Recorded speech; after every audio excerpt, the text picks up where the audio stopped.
else we will print this item is not for sale. For sale is set to be true. This item is for sale. If this variable were false, well then the item is not for sale. Let's try a different variable. How about online? If online, the user is online, else the user is offline. So the user is offline. I'll change the Boolean to true.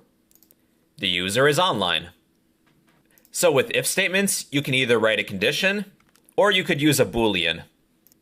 All right, everybody, so those are if statements. Do some code only if some condition is true. Else, you can do something else. It's a basic form of decision making. And those are if statements in Python. Hey everybody, this is a remake of my Python calculator program for absolute beginners. All you need to know to complete this exercise is just if statements and how they work. So let's get started. For this exercise, a user is going to select an arithmetic operator. Operator equals input. We will ask the user to enter an operator. This will be plus for addition, minus for subtraction, asterisk for multiplication, and a forward slash for division. You could enter more than this, but I don't want to make this exercise too complicated. We will create a variable of num1 to contain our first number. Let's say we would like to add two numbers together. What is the first number going to be? Enter the first number. And let's do this with the second number. Num2. Enter the second number. Let me show you something. I'm going to add num1 and num2 together. Num1 plus num2. We'll do a test run. Enter an operator. I would like to use addition. Enter the first number. 10 and 11. Well, the result is 1011. When we accept user input, they are string data types. What we've ended up doing is string concatenation. We've concatenated the string of 11 to 10. That's why we ended up with 1011. We'll have to convert these two strings to be floating point numbers by typecasting them as a float.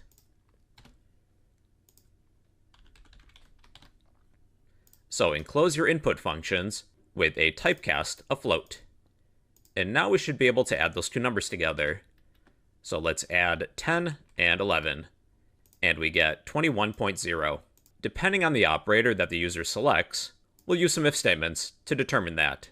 We will check if our operator variable is equal to a character of plus. And for now, I'll write pass as a placeholder. We'll get back to this later. Else if our operator is equal to minus, we will use subtraction. And for now, I'll write pass. Else if operator is equal to an asterisk for multiplication, we will multiply. Else if our operator is equal to a forward slash for division, we will divide. If our operator is addition, let's create a variable of result. Result equals num1 plus num2. For subtraction, it's going to be num1 minus num2. Multiplication would be num1 times num2. Then division would be num1 divided by num2.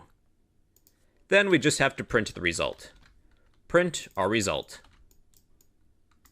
Be sure to do this with each of the else if statements as well. And let's see what we have. Let's add 5.5 plus 6.9. That gives us 12.4. Let's subtract 420 minus 0.69. That gives us 419.31. Let's test multiplication. Multiply 3.14 times 3.14, which gives us 9.8596. Then division. Let's divide 69 by 13. And that gives us a really long number. So you could round a number if you would like. We would enclose our result within the round function. And we'll just update each of these print statements. This will round to the nearest whole integer. So let's divide 420 by 13. Let's say that we would like 3 digits after the decimal. Within the round function, we could add comma 3 for 3 decimal places. Enter an operator. Let's use division. Divide 420 by 69. So that gives me 6.087. So we can round to a given digit after a decimal. In this case, 3 places. What if somebody types in an operator that doesn't exist, like the word pizza? Then I will divide 2 numbers. Well, let's add an else statement. If somebody selects some input that is invalid, let's let them know. I'll use an f string. Let's say that the operator that the user has selected is not valid. And let's try this again. Enter an operator. Pizza. Enter the first number, 420 and 69. Pizza is not valid. Let's say is not a valid operator instead. That makes more sense. Pizza will be my operator. First number is 420, second number is 69. Pizza is not a valid operator. All right, everybody, so that is a very simple Python calculator program you can make as a beginner. Hey there, it's me again. In today's topic, we're going to create a weight converter program in Python. This is an exercise that will follow up the lesson on if statements. We'll convert pounds to kilograms or kilograms to pounds. The user is going to decide. We will begin by creating a weight variable. We will assign some user input. Enter your weight. We will convert this input into a floating point number. So add that cast. Then we will ask for a unit. Is this weight in kilograms or pounds? Input, kilograms, or pounds. We want the user to type in either K for kilograms or L for pounds. And these are capital letters, by the way. Using an if statement, let's first check to see if our unit is equal to a capital K. That means the current weight is in kilograms. We need to convert that weight to pounds. Let's reassign weight equal to our weight times 2.205. Else if unit is equal to L, we need to convert to kilograms. Weight equals weight divided by 2.205. Else the user did not type in something that was valid. Let's print, using an f string, unit was not valid. At the end of our program, we will print the new weight. I'll use an f string. Your weight is our new weight after it's reassigned. Now we need a unit of measurement. This is what I'm thinking we'll do. Within our if and else if statements, let's reassign our unit. We're reassigning unit to be LBS for pounds. Else if unit equals KGS for kilograms. In our results, we will display our new unit. Let's take a look. Enter your weight. Actually, I'm just going to make one change. I'm going to add colon space. There, that's much better. Enter your weight. Let's say I'm 180 pounds. This is in pounds. I'll type capital L. Your weight in kilograms is 81.63. I think I'm going to round this. I will enclose the weight variable within a round function. We will round to 1 decimal place. Let's try this again. Enter your weight. Maybe I'm 81 kilograms. I'll type K for kilograms. Your weight is 178.6 pounds. Let's make sure that this else statement works too. Enter your weight. 180 pizzas. Pizzas was not valid. So we're still displaying our output. We would want to avoid that if somebody doesn't type in a valid unit. So let's cut this line, then paste each within the if and else if statements. When we exit the else statement, we're not printing the output. So let's make sure that this works.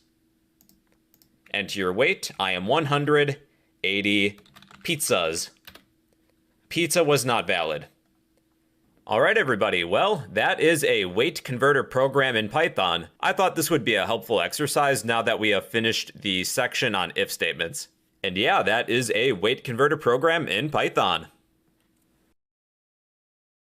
Hey everybody, in this topic, we're going to create a temperature conversion program as an exercise. We'll begin by asking what the current unit of measurement is. Unit equals, we'll accept some user input. Is this temperature in Celsius or Fahrenheit? C/F. Then we will ask for the temperature. I'll store the temperature in a variable named temp, meaning temperature. Temp equals input. Enter the temperature. Then we should cast our user input as a floating point number. If unit is equal to C, I'll fill this in momentarily. I'm just going to write pass as a placeholder. Else if unit is equal to F, we will do something else. Else, let's print something, just an error message of some sort. Using an F string, unit is an invalid unit of measurement. Let's test this else statement. Is the temperature in Celsius or Fahrenheit? What if I were to type K for Kelvin? I'll make up some temperature like 100. K is an invalid unit of measurement. All right, we know the else statement works. Let's convert Fahrenheit to Celsius using this formula. We will take our temperature equals 9 times our temp divided by 5 plus 32. I'll take all of this and use the round function. We'll round to 1 decimal place. Then we will print the current temperature in Fahrenheit. I'll use an F string. The temperature in Fahrenheit is our temp variable, degrees Fahrenheit. Let's test this if statement. Is the temperature in Celsius or Fahrenheit? It is currently in Celsius. What is 33 degrees in Celsius converted to Fahrenheit? The temperature in Fahrenheit is 91.4 degrees. All right, so this section is working. Let's work on the else statement. Else, if our unit is currently in Fahrenheit, we'll convert to Celsius. That formula is temp equals our temperature minus 32 times 5 divided by 9. Then I will round the result to 1 decimal place. Then we'll print the temperature in Celsius. The temperature in Celsius is temp degrees C for Celsius. Is the temperature in Celsius or Fahrenheit? It is currently in Fahrenheit. Enter the temperature, 91.4. The temperature in Celsius is 33.0 degrees Celsius. Well, everybody, that is a simple temperature conversion program in Python.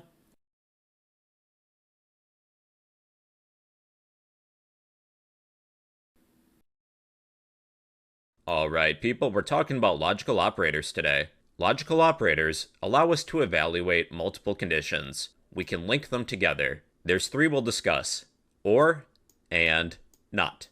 We'll begin with or. With or, we can check more than one condition. If at least one of those conditions is true, then the entire statement is true. Here's an example. Let's say we have an outdoor event, and I will create two variables. One, temp, meaning temperature. Let's say that this is in Celsius, 25 degrees Celsius. Pick Fahrenheit if you would like. And I will create a Boolean variable of is raining. I will set that to be false. It is currently not raining. If the temperature is too hot, too cold, or it's raining, then I will cancel this outdoor event. We'll write an if statement to check that. If our temp, short for temperature, is greater than, let's say, 35 degrees Celsius, then I'll use the or logical operator, or if our temp is less than 0, or if is raining is true. If one of these conditions is true, we're going to cancel our outdoor event. So let's print the following. The outdoor event is canceled. Else, we will print something else. The outdoor event is still scheduled. The temperature is reasonable, and is raining is false. It's not raining. So we print the else clause. The outdoor event is still scheduled. What if the temperature was really hot, like 36 degrees Celsius? Well, the outdoor event is canceled. What if it's cold? -5 degrees Celsius. The outdoor event is canceled. This condition was true. Therefore, we execute the if statement. Or what if the temperature is reasonable, but it's raining? Is raining is true. Well, then the outdoor event is still canceled. So with the or logical operator, at least one of these conditions needs to be true. If one of these conditions is true, you could consider the entire statement true. Now let's cover and. With and, we can link two conditions together. Both conditions must be true in order for that entire statement to be true. So again, let's say we have temp, short for temperature, and we have a Boolean variable of is sunny. I will set that to be true. We will check if our temp is greater than or equal to 28 degrees Celsius. And is it sunny? Is sunny. If it's hot, and if it's sunny, if this is true, let's print the following. It is hot outside. For fun, I'm going to add an emoji, but you don't have to. I just think it's more entertaining that way. But you do you. And I will print, it is sunny. Sometimes these emojis are formatted differently. I'm just going to copy it from somewhere else. That's better. Currently, the temperature is 25 degrees Celsius, and it's sunny. This condition was false, but this one is true. With the and logical operator, both conditions must be true in order for us to execute this block of code. If our temperature was 30 degrees Celsius, well then, both conditions are true. It is hot outside, and it is sunny. Let's write a few more. Let's add else if. Else if the temp is less than or equal to 0 and is sunny, we will print something else. It is cold outside. I'll change the emoji. And it is sunny. Let's set the temperature to be -5 degrees Celsius. It is cold outside, and it is sunny. Both these conditions are true, so we do this instead. You can link as many conditions together as you would like. Let's see if our temperature is within a certain range. Else if temp is less than 28, and our temp is greater than 0, and is sunny. to check to see if something is within a certain range, there is a shortcut too. PyCharm is recommending this. We can simplify chained comparisons. So this effectively does the same thing.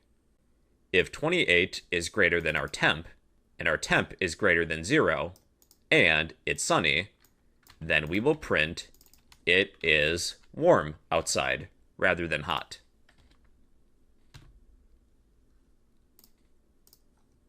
And it's still sunny. So let's say our temperature is 20 degrees Celsius, and it's sunny. It is warm outside, and it is sunny. Now we have the not logical operator. It inverts the condition. We are checking to see if something is either not false or not true. So let's check to see if it's not sunny. Really, I'll just copy what we have and paste it. Else if not is sunny, then that means it's cloudy.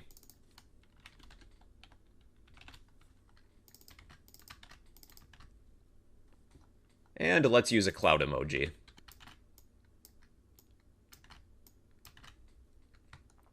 So basically, not does the opposite of what you're looking for. We are checking if not is sunny. Is sunny is false, then this condition is true.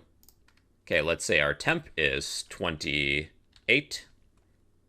Is sunny is now false. It is hot outside. It is cloudy. What if our temperature was 0? It is cold outside. It is cloudy. What if the temperature was reasonable, like 20 degrees Celsius? It is warm outside. It is cloudy. So not, it inverts the condition. If it's true, it's now false. If it's false, it's now true. Alright everybody, so those are logical operators. They allow us to evaluate multiple conditions. With or, at least one condition must be true. With and, both conditions must be true. And not does the opposite. It inverts the condition. We check if something is not false or not true. And well everybody, those are logical operators in Python. Hey everybody, so today I gotta explain conditional expressions in Python. A conditional expression is a one-line shortcut for using an if-else statement. If you're familiar with other programming languages, this is also known as the ternary operator. It behaves similarly. Using conditional expressions, we can print or assign one of two values based on a condition. Here's the formula. Return x if our condition is true, else return y. Here's a basic example. We will create a variable for number, just num. Let's say our number is 5. I'm going to print, then within our print statement, I will write a conditional expression following this formula. I'll just copy and paste it. Let's check to see if our number is positive. Let's print the text positive if our condition. What are we checking? Let's check to see if num is greater than 0. That means it's positive. If this condition is false, we will instead print whatever comes after else. Else, negative. Number is 5, that will print positive. If our number was negative 5, well, this condition would be false. We would instead print negative. Let's go over another. Let's check to see if our number is even or odd. Let's set num to be 6. This time I will assign the result to a variable. Our result equals, take our formula, let's assign even if our num modulus 2. Is our number divisible by 2? Does that equal 0? Else return odd. Then let's print our result. Result. Number is 6, that is even. If it's 5, then it's odd. Assign even if our number is divisible by 2, else return odd. Let's create variables a and b. A will equal 6, b will equal 7. Let's create a variable of max num equals, follow our formula again, return variable a if a is greater than b, else return b. Between a and b, which is the maximum number? That would be b of 7. Let's find the minimum this time.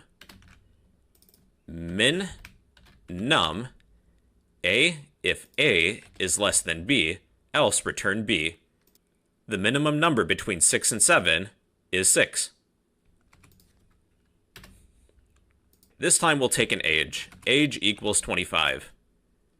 We will create a variable of status equals, use our formula again, return a string of adult if our age is greater than or equal to 18, else return a string of child. Then we will print our status.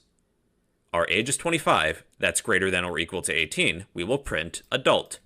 If our age was 13, then we are a child. We will instead return child. Let's work with the temperature. Temperature equals 30 degrees Celsius.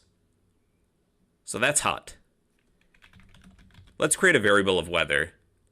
Assign a string of hot if our temperature is greater than 20. Else we will return a string of cold. What's the weather outside today based on the temperature? It is hot. If our temperature was 20, then the weather is cold. Okay, last example. We will work with a user role. I will set this to be admin. We will define a variable of access level equals, again, follow our formula, return the text of full access if our condition of user role is equal to a string of admin. Else we will return limited access. Our user role is an admin. Let's print our access level, and we have full access. But what if we were a guest? Well, then we have limited access. All right, everybody, those are conditional expressions. They're a one-line shortcut for the if-else statement. It's similar to the ternary operator in other programming languages. Using conditional expressions, we can print or assign one of two values based on a condition. You follow the formula of return X if our condition is true, else return Y if it's false. And well, everybody, those are a few examples of conditional expressions in Python. Hey everybody, in this topic, I'm going to cover a few useful string methods that you may be interested in. Then at the end of this video, we will work on an exercise where we will validate some user input. As we know, a string is just a series of characters. Let's ask a user for their full name. Name equals input.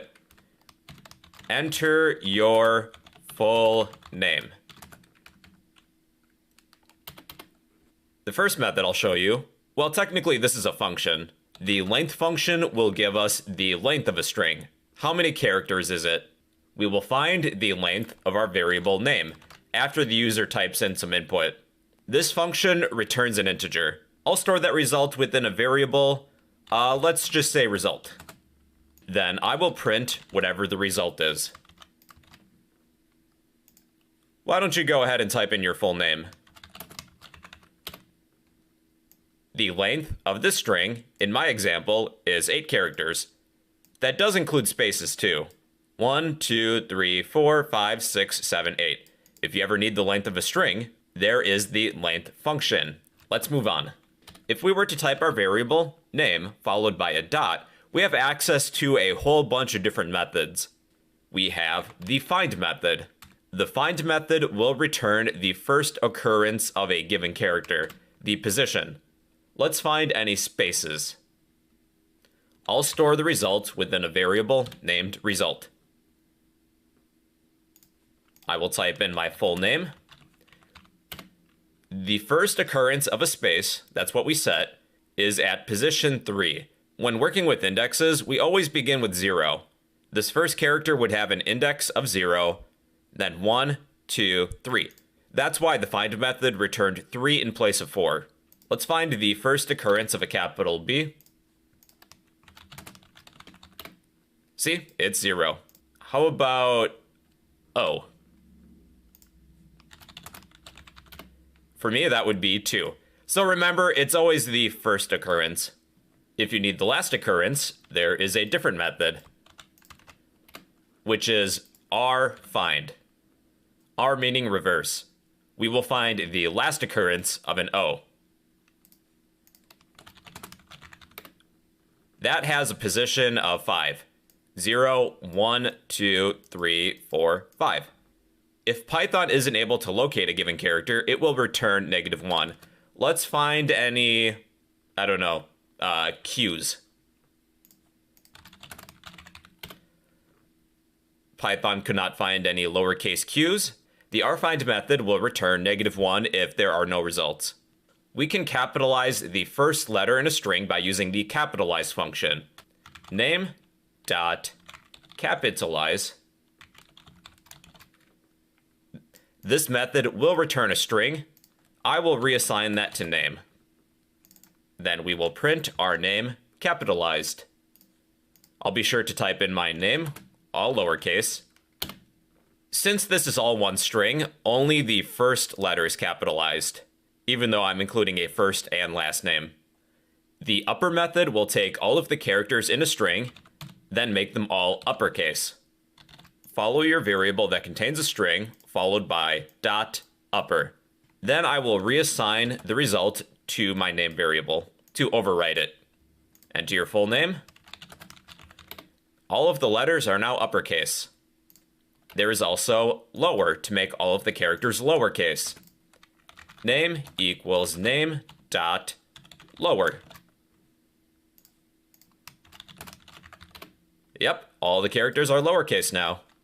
The isDigit method will return either true or false if a string contains only digits. The result is a Boolean, true or false.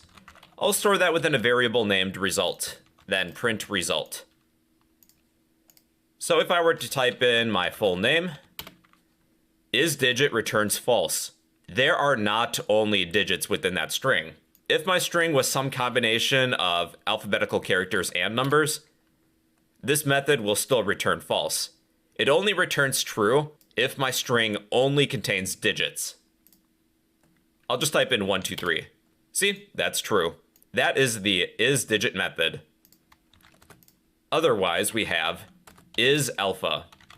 Name.isAlpha. The isAlpha method will return a Boolean true or false, depending if a string contains only alphabetical characters. I'll type in my full name. So the reason that this came up false is because my full name contains a space, which is not an alphabetical character. If I typed in my full name, excluding any spaces, this would now be true. isAlpha would also return false if my name contained any sort of digits. Bro 1, 2, 3. And that is also false. That is the isAlpha method.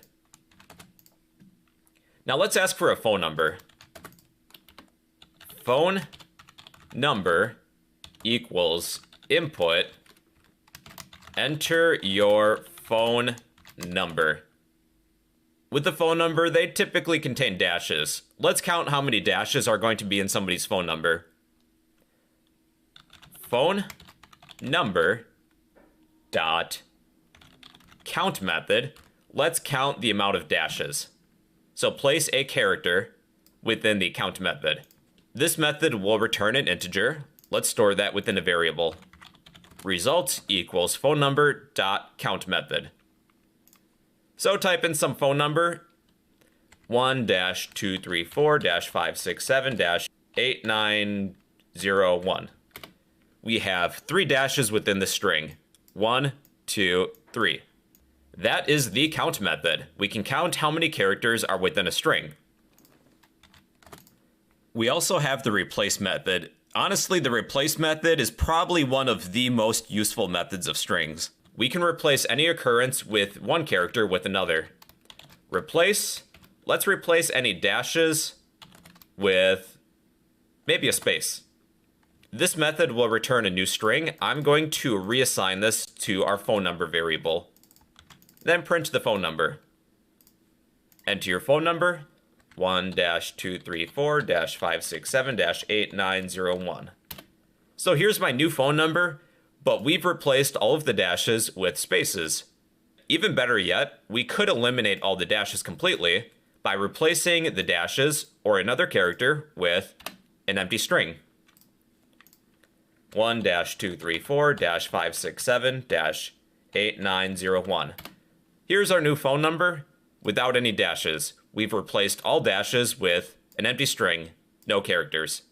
If you would like a comprehensive list of all of the string methods available to you, you can use the help function, type in the data type str, meaning string, then I will print whatever the result is.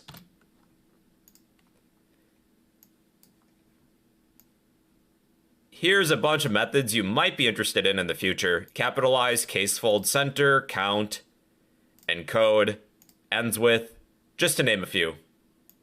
All right, everybody, here's an exercise for you. We will validate some user input. We would like a user to enter in a valid username. However, there's a couple rules. The username can be no more than 12 characters long. The username must not contain any spaces. And the username must not contain any digits. Let's assign a variable named username equals input. Enter a user name. First, let's check to see if our user input is more than 12 characters long. We can do that using the length function. We will find the length of our username. The length function returns an integer. Let's check to see if the length of our username is greater than 12 characters. If it is, we'll print a message. Your username can't be more than 12 characters. Else, we will print, using an F string, welcome whatever our username variable is. Let's try it. I'll type in my first name, last name, then add a whole bunch of characters afterwards. Your username can't be more than 12 characters. Let's type in something that's under 12 characters. Yep, and that appears to work. Okay, so we have accomplished task number 1. Our username can't be more than 12 characters. Next, our username must not contain any spaces. We can use the find method of a string. Username.find. We will find any spaces. That's a character. If no spaces are found, this method will return -1. Using an else if statement, I'll add not. If the find method of username equals -1. If the result is not -1, meaning we found a space, we will print your username can't contain spaces. I'll type in my first and last name. You might need to think of something that's underneath 12 characters. Your username can't contain spaces, so we have accomplished rule number 2. 3, username must not contain digits. We can use the isAlpha method of strings. The isAlpha method returns a boolean if a string only contains alphabetical characters. So let's copy that. I'll add another else if statement, not username isAlpha. Then we will print your username can't contain numbers. I guess technically isAlpha would check for spaces too, but I'd rather have that be handled within a different if statement. All right, I'll type in a username. I'll include some digits. Your username can't contain numbers. All right, I think we've accomplished this. Let me make up a username following these 3 rules. Yep, it seems to check out. All right, everybody, and that is a few useful string methods that you may be interested in. Hey everybody, in this topic I'm going to explain string indexing. Indexing allows us to access the elements of a sequence using a set of square brackets, also known as the indexing operator. Using this set of square brackets, following a string, there are up to 3 fields that we can fill in. We can access a starting point in the string, an ending point, and a step. Here's an example. Suppose we have a credit card number. Credit number equals, and I'll just make up some number, 1234-5678-9012-3456. Good enough. If I need the first character within the string, I can type the name of my string variable, followed by the indexing operator, which is a set of square brackets. The first position has an index of 0. Computers always start with 0, so that's why the first index is 0. Then I'm going to go ahead and print this. Print credit card number at index of 0. That would be 1. If I were to change the index to be 1, 0, 1. That should be 2.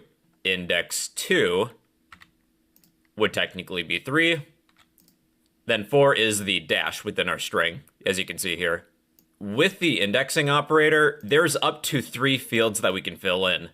A start and a step. If you have just one field listed without any colons, it's assumed you're filling in the starting position.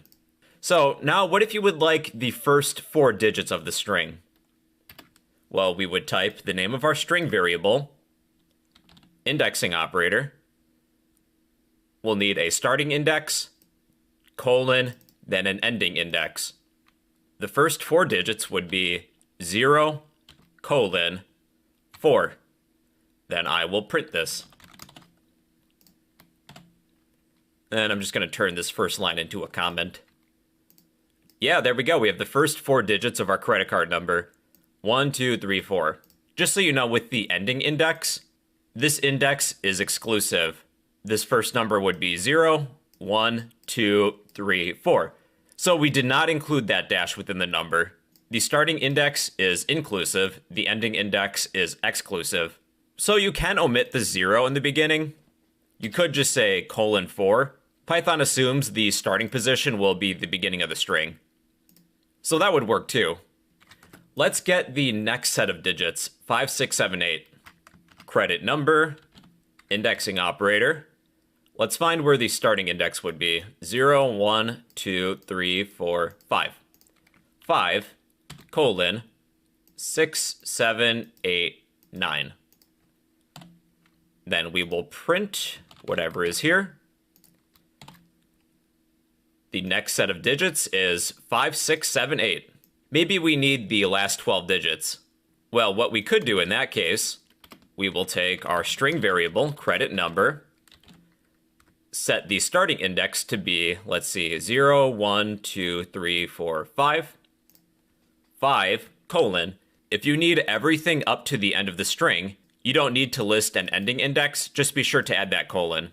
Python then assumes you need everything up to the end of the string. So I will print whatever we have. Then we should have everything besides the first 4 digits. Yep, 5, 6, 7, 8, 9, 0, 1, 2, 3, 4, 5, 6. You could also use a negative index. Credit number. If you need the last character in a string, you would set the index to be -1. Then I will print this. Print credit number at index of -1. That would be 6. -2 is 5. -3 is 4. -4 is 3. And then -5 would be that dash right here. Yeah, you can use negative indexes too. Let's talk about step. Using the step field, we can access the characters in a string by a given step. We can count by 2s, or we can count by 3s. So here's an example. So let's take our credit number. If we're not filling in the starting or ending fields, but we need a step, we would need 2 colons then. Python is assuming everything from the beginning of the string to the end then. Our step will be 2. this will print every second character within our string.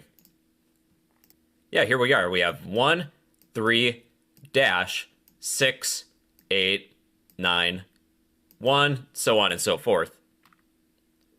If I were to change the step to 3, we would count every third character, beginning with 1, 4, 6, dash, 1, 3, 6. All right, here's a practical example. Let's create a program to get the last 4 digits of a credit card number. I'm going to assign this to a new variable. Last digits equals our credit number, indexing operator. So we need the last 4 digits. Where would the starting index begin? Well, we could use negative indexing. This last digit is -1, -2, -3, -4. We will begin at -4. Colon. We can omit the ending index. Python assumes we need the rest of the string then. Really, that's all we need. So let's print. I'll use an F string. Maybe some X's. Maybe we're hiding somebody's credit card number except the last 4 digits. Okay, then variable last digits. All right, and here's our credit card number where only the last 4 digits are visible. Hey, you know what? Let's add one more exercise. Let's reverse the characters in the string. I'm going to reassign credit number equals credit number. If we need the entire string, we don't necessarily need a starting index or an ending index. But for the step, this will be negative. -1 will reverse a string. Then let's print whatever our new credit card number is. Print credit number. And yeah, there is our credit number backwards. To reverse a string, you set the step to be -1. So yeah, everybody, that is string indexing in Python. We can access elements of a sequence using the indexing operator, which is a set of straight brackets. You can list a starting position, ending position, and even a step if you need to skip over characters. But yeah, that is string indexing in Python. Hey everybody, in this topic I'm going to explain format specifiers. Format specifiers, when used in the context of an F string, they allow us to format a value based on what flags are inserted. Following your value, you would type a colon and then some flags. Depending on what flags you insert, it will format your output a certain way. You could add decimal point precision, allocate space, 0 pad values, left justify, right justify, center align, all sorts of things. Let's have some practice. I'll create 3 prices. Price 1, price 2, price 3. Price 1 will be 3.14159. These values aren't in dollars and cents yet, but they will be. Price 2 will be -987.65. As you can see, I'm just making up numbers here. Price 3 is 12.34. Let's display our prices using some F strings. Price 1 is placeholder price 1. Then we will do this for price 2 and price 3. Price 2 is price 2. Price 3 is price 3. Within our placeholder, following the value, we can add a colon, then some flags. Those flags are the format specifiers. They will format our value a particular way depending on what we insert after the colon. To add decimal point precision, you would type, after the colon, dot, then the amount of decimals to be displayed, maybe 2, then F meaning floating point number. Let's do that with price 2 and price 3. Colon, dot, to F. Price 1 is now 3.14. Price 2 is -987.65. Price 3 is 12.34. I think I'm going to add some dollar signs before the placeholder. Yeah, that's much better. For less precision, maybe 1 decimal place, you can change the 2 to a 1. So 0.1F. Each number only displays 1 decimal. 0.1, 0.6, 0.3. Whereas in 0.3f would display 3 decimal places, 0.142, 0.650, 0.340. Even though price 2 and price 3 only have 2 decimal places in the original numbers, we will concatenate some additional zeros. To allocate space to display a value, after the colon, add some number for that many spaces. How about 10?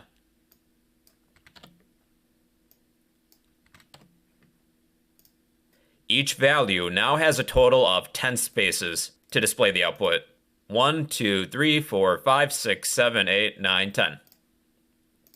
If you were to precede a number with 0, well, these numbers would be 0 padded. Each number is now 0 padded. To left justify a value, you would use a left angle bracket. All these numbers are now left justified. Then we have all of the space after. They're all uniform. Right justify would be a right angle bracket. And I believe that's the default. Center align, I believe, is the caret symbol. Yep, our numbers are now centered. If you have any positive values, and you would like to display a plus sign, just use plus.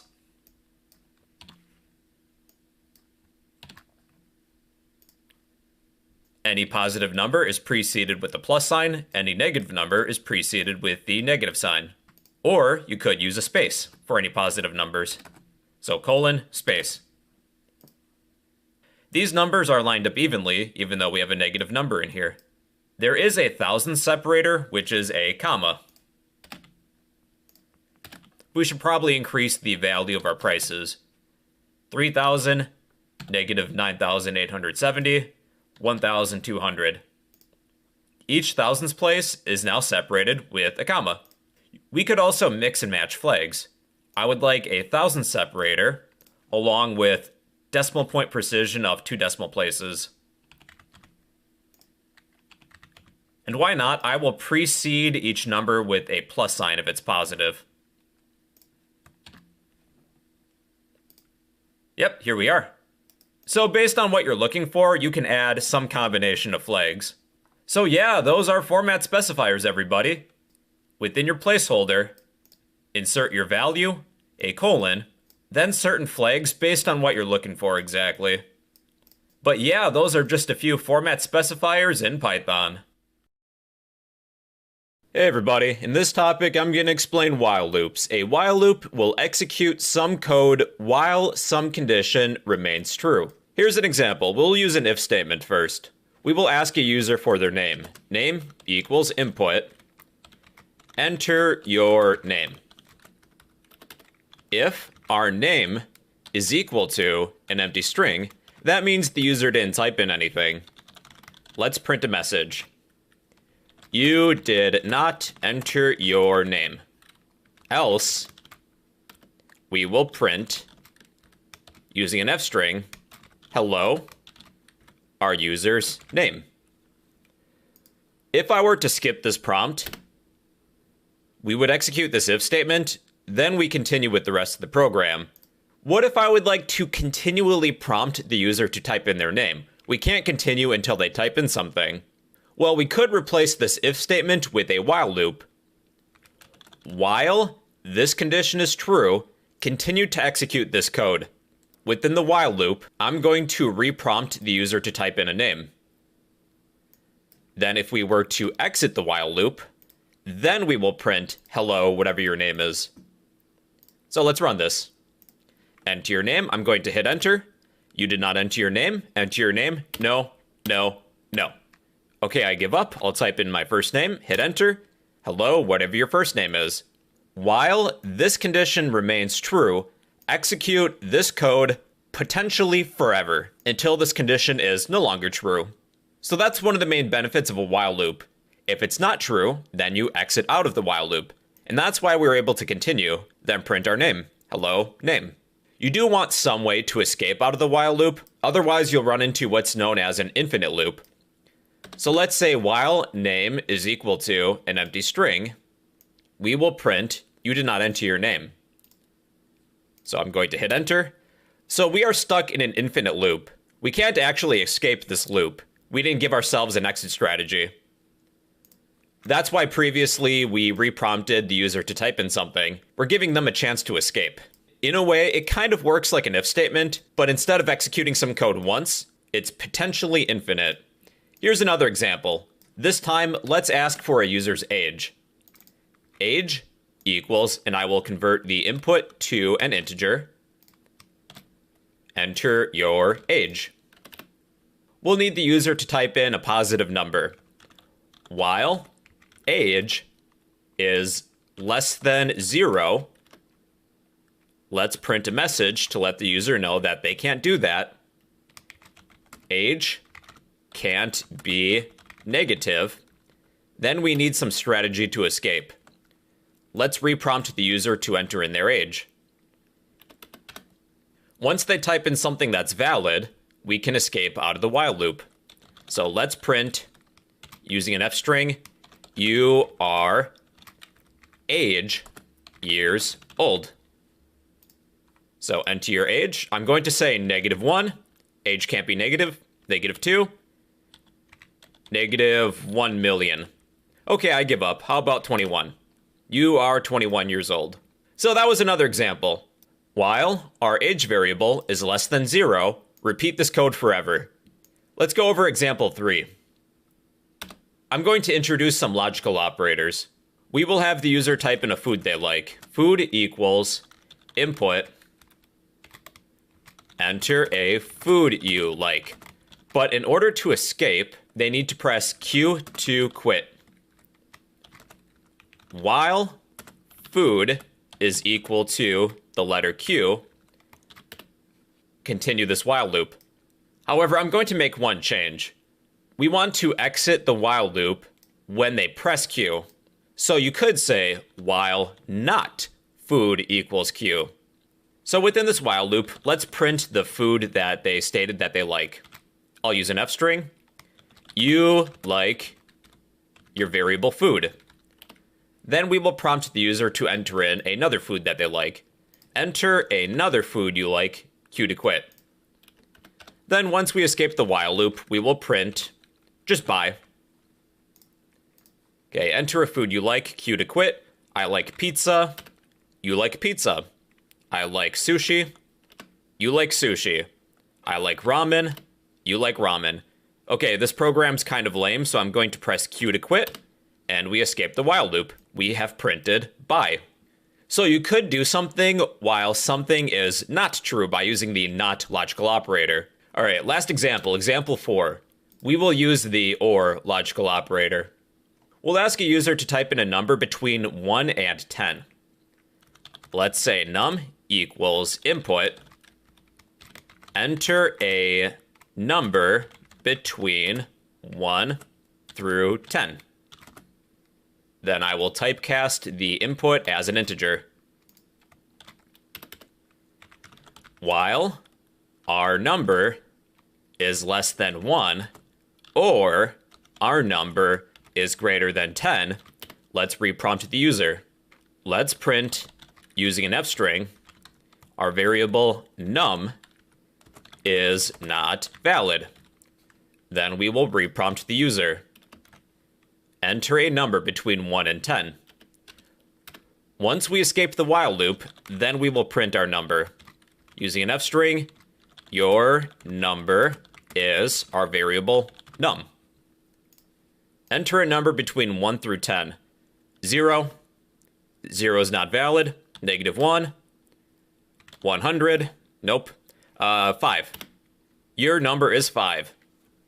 That's an example of how you can add logical operators to while loops. While this condition is true, or this condition is true, execute this code forever.